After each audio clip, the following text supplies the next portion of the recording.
Well, the first thing I want to start with to share with the people is that today is the first day of the rest of your life. You know, today is the first day of the rest of your life. And I think about what that means, and it really has two implications I think are very helpful for my mindset. That first part means that it has to deal with your past, right? Today is the first day of the rest of your life means something as regards your past. And it means that your past is gone. It's done with, right? This is the first day of the rest of your life. And so maybe the past has some mistakes, maybe it has some failures. All of ours does, regrets. And that's okay. That's dealt with at this point. It's in the past. It's only in the present if we want to drag it there with us. But we don't have to, right? Because today is the first day of the rest of our life. And I think as regards health and wellness, this is an important concept. I speak with some people a lot of times and they'll say, well, I tried to lose weight, many times before and it didn't work out. Or I tried to start going to the gym, it didn't work out. I tried to get strong and accomplish some goals, and it didn't work out. Well, we can stay then giving up and defeated on into the future, where we can say, hey, today is the first day of the rest of my life. Let me try again in a different way with a new approach, maybe with some coaching, with some new facilities, with a new mindset, and find that success and find that difference that we want, So it's important to be able to wrap things up and put them to bed, so to speak. And we can do that today because, hey, it's in the past at this point. It's water under the bridge, And we all need and want a fresh start in life, for different reasons and different situations. Failures from relationships or past jobs or whatever, we all want and yearn for that fresh start.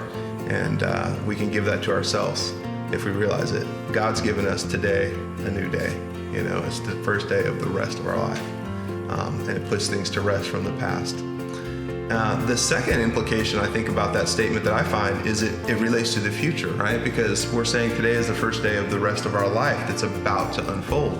And if you think about it, what's your most valuable resource, right? Your most valuable resource is your time. That's your most valuable resource. Money can come and go. Time can't come and go, for example. And so if you think about it, what that means is you will never have more of your most valuable resource than you have today. Right? You'll never be as young as you are today. And so with time comes the ability to change your life. If you make a decision, think about it like a ship. A ship's making a small adjustment in its course, but as you play out time, that small adjustment takes it off to a very different destination. So you'll never have a greater opportunity to make a small adjustment and have that build and grow into something that's dramatically different in your life than you have today. This is your day of maximum opportunity to make an adjustment and have something beautiful and different be created in your future. And so it's a hopeful message as well. It's like, let's not delay any longer. Who do I want to be in the future? What do I want to be? How do I want my life to look differently? Let's get after it today, because I'll never have as much opportunity to affect change and to see something fruitful and different in my life as I will today. So that's what that's meaning to me. That's great. I think that there's two things that pop to me is that it's kind of forgiveness, right? A person being able to slow down and say, and I always think I think Christians actually kind of have this wrong in the way they approach it. It's like, it's easy to get God's forgiveness. Yeah. But it's forgiving yourself and saying, okay, I'm going forward. I'm gonna, God says your sins as far as the east is from the west, but the person, yourself, to be able to actually focus on today as in a new start.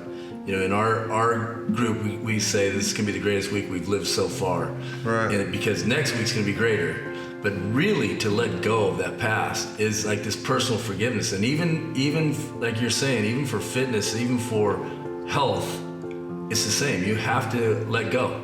Yes. And it seems to be a major task. The other thing that sounds interesting to me from you is that, you're talking about direction, and people make plans, but it's like if you're going 100 miles an hour and you don't know where you're going, you don't know where you're going to end up. So setting out that plan, how do you do that when you're talking with somebody as far as like, okay, getting that direction so you are going the correct way? What details are involved in that? Well, ultimately that plan is a little different for each person, but there's commonalities. And when I talk about, let's say, charting a new path in life with a person, I first get at their motivation, like why. Let's say they've got an idea that they need to be, thinner or stronger or have better relationships or something like that. I first want them to get in touch with their motivation, their reason why. So for example, I'll have a patient come in who says, let's say in their 60s, their back's aching them, they're a bit overweight, they used to go to the gym and be in shape, but they just stopped, or they used to have a little walking group of women in the neighborhood and they just stopped a while back and they feel out of shape, sluggish. And they're gonna have to make some changes, right? But to do that, they're gonna need motivation, because change is difficult by definition. We get in a pattern and a habit, and we gotta stay there, and we got momentum and inertia, right? So to make a change, we're gonna have to bust out of that. Well, to help us bust out, we need emotional motivation. And so I help that person get in touch with what's their motivation, right? Like, tell me why you want to do what you want to do. And they'll end up saying something like, well, I want to just be able to get down on the floor and play with my grandkids, okay? Or I want to be able to take this vacation with my grandkids at Disney World this summer, right? Or I want to be able to sit in the bleachers and watch my grandson play basketball or something without terrible pain, right? And so I get them, really being precise about what their motivation is, and I help them rehearse it to themselves to kind of stoke that energy, because they're gonna have to call on that to make their change. So that's one of the first things. And one of the second things is then just getting precise about what changes they wanna make and really keeping that in mind. There's different ways to do that. I'm a big fan of 3x5 cards. So let's say that I've asked this elderly grandma to start walking 3 days a week with her neighbor around the block. Okay, I'm gonna like that to be on a 3x5 card on her fridge or on her bathroom mirror or something where she's looking at it every day so she's not forgetting, right? That's also kind of the concept of accountability. It helps if you're gonna tell someone what your goal is or otherwise hold yourself accountable. So you gotta get in touch with your motivation, and you gotta get clear with what your goals are, and just keep those in front of your mind. Like, this is what I'm doing today, and this is why I'm doing it today. And it's like, I can quiz you on that at any given point in time and you can tell me. Right. Yeah. Well, I think that's why with our software we try to have where they have accountability every day, and they have that coach there, because research has proven that you're about 3 times more successful when you do have accountability. Right. Whether it's accountability to yourself, but it does help to have a second person to kind of check you on that. And so that to us is really important. And on your motivation, I think it's so cool what you're saying.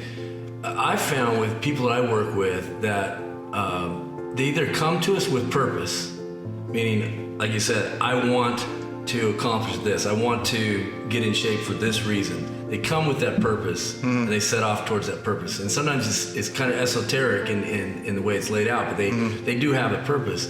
Then we have other people come to us that don't have purpose.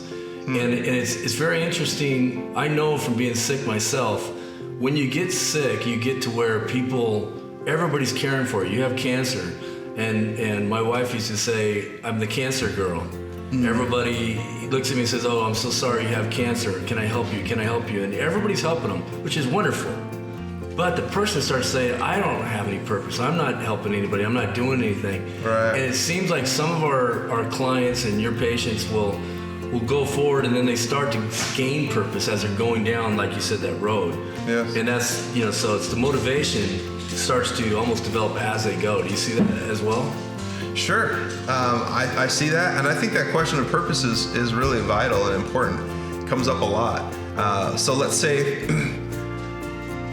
you need an identity and you need a purpose, right? Other than being sick, for example, in the case of the cancer person, it's like, oh my gosh, I've lost my job that used to give me identity and purpose. I've lost a lot of my social relationships, right? I've lost my recreational activities, let's say, and I feel like I have no other purpose other than to show up and be a cancer patient and just see my doctor all the time, or sleep or something. It's like, what am I living for then? And then it's an existential crisis at that point. It's not just a cancer crisis, it's a crisis of purpose, because as human beings, we all need a reason to get out of bed, and we need a purpose of life, right? So if you feel like the medical circumstances or whatever have changed so greatly, I have to help get the patient back some sense of purpose, to regain it, recreate it somehow, right? Maybe it's not the job, maybe it's not the intramural basketball team or the YMCA basketball team that they used to participate, the bowling league or whatever, because they have their medical problems. But we're gonna have to recreate some kind of purpose other than just to show up and be a patient every day, which is what you're saying.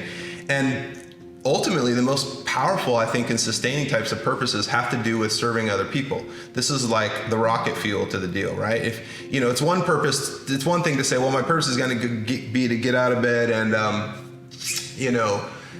chop this wood today, because then I'll feel useful. Okay, but how cool is it to say, I'm going to go down and volunteer at the school, to read to the kids, because the teacher doesn't have time in a reading group at my local kindergarten to get to all the kids, but I'm going to sit there, I'm going to be the grandma that goes down and volunteers and reads to the kindergartners, right? Or finding that way in which you're uplifting another person cycles back on you, and you feel very fulfilled, right? Very purposeful. And there's been studies that have been done, I can't quote them exactly, but volunteerism can be as effective as an antidepressant, basically, for people who are seriously depressed. If we get them engaged with some kind of volunteerism in the community, it's as effective as an antidepressant. Yeah. One of the psychologists that I talked to at Stanford University did research on that and found that it's actually more effective in triggering health than anything. It's actually caring for someone else, and it doesn't have to be big. To your point, it doesn't have to be big. A lot of people will say, "Well, I'm going to conquer the world." I always try to say, conquer your world first. Start a spot. And inhabit, like you're saying, within that day, this is a new day, but inhabit that change of like, okay, it's like sometimes, like you said, recreating, but I also think in some cases it's just opening your mind to what's right in front of you. It may be the one lady at Walmart who can't carry her stuff out to the car. It's one thing. It's just one thing every day, and it's like every day doing a little bit more, and you watch that purpose come back in. And then the directions straighten to where they need to be going.